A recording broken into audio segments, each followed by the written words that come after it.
I first heard his name on a flash drive confiscated during a bust in Egbeda. Lawal T, a name that meant nothing, not yet. It was buried in a file labeled low noise. An encrypted ledger with no noise, no red flags, just perfect spacing, flawless formatting. Whoever built it understood one thing better than most: how to not be seen. Tayuden Lawal, Tai. If ghosts exist in the digital world, this was one.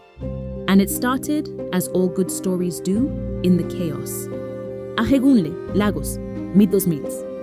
The kind of place you don't survive unless you're smart, ruthless, or invisible. Taj was all three, but not in the ways that made noise. He didn't hang with area boys, didn't beg, didn't talk much at all. What he did was watch and read. By age 13, he'd already figured out how to hijack SIM cards. Not with fancy gear, but by sweet-talking distracted cafe owners, stealing packets, and quietly replicating data strings in notebooks he never let anyone see.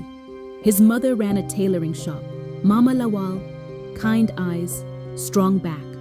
Small shrine near the kitchen for Esu and Orunmila. You'd see Taj sweeping the compound at 5 a.m., then vanishing into back rooms to take apart radios or scavenge motherboard parts from old TVs. He wasn't just hungry, he was decoding everything. One day he got his first hit, N60,000, just over 400, from a fake UNICEF donation drive he rigged on a bootleg WordPress blog, promoted in Nigerian dating forums using fake expat accounts. But he didn't celebrate, didn't go drinking, didn't buy sneakers. He walked to a small hardware store and bought a generator for his mother, quietly wheeled it home, plugged it in, didn't say a word. And then he disappeared into his room with a black and white Kindle he'd borrowed from a neighbor's cousin. He read for 12 hours straight and kept reading every night, every dawn. Textbooks, manuals, crime reports, economic theories, court transcripts.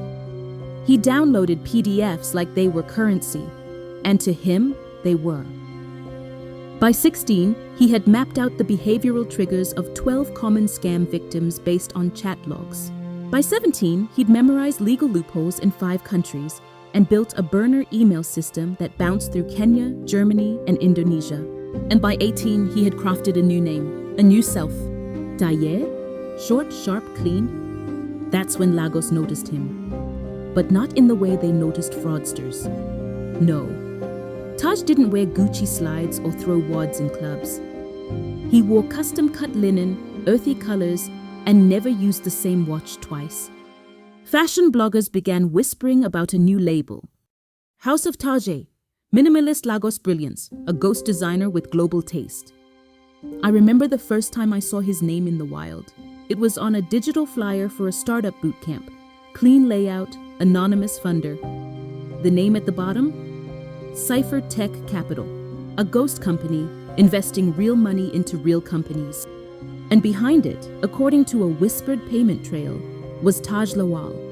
That was the moment I knew. This wasn't a kid with a laptop. This was a system, a code base. A new kind of criminal whose silence wasn't cowardice. It was discipline. Taj understood what most people never do. You don't disappear by hiding. You disappear by blending in better than anyone else. By the time he turned 20, he had 3 registered businesses. No priors, no prints, no errors. His first car, a used BMW, matte black silent engine. His first office, a clean flat above an art supply shop in Yaba. He didn't need a penthouse, he needed time. And he built a routine around it. Wake at 4:30, pray, walk in silence, incense, music, codes, books. His neighbors called him the quiet one with the good shirts. His mother never knew the scale. She just thought he was doing tech things. But she always kept his old books stacked near her altar. The world didn't see Taj coming because we were looking for the wrong thing. We were chasing boys with flashy cars and loud mouths. But Taj, he came in clean, moved like software. His scams were just proof of concept. What he really built was belief. And I would spend the next 9 years of my life trying to catch a man who had already figured out how to erase himself before he was ever born into this version of the world.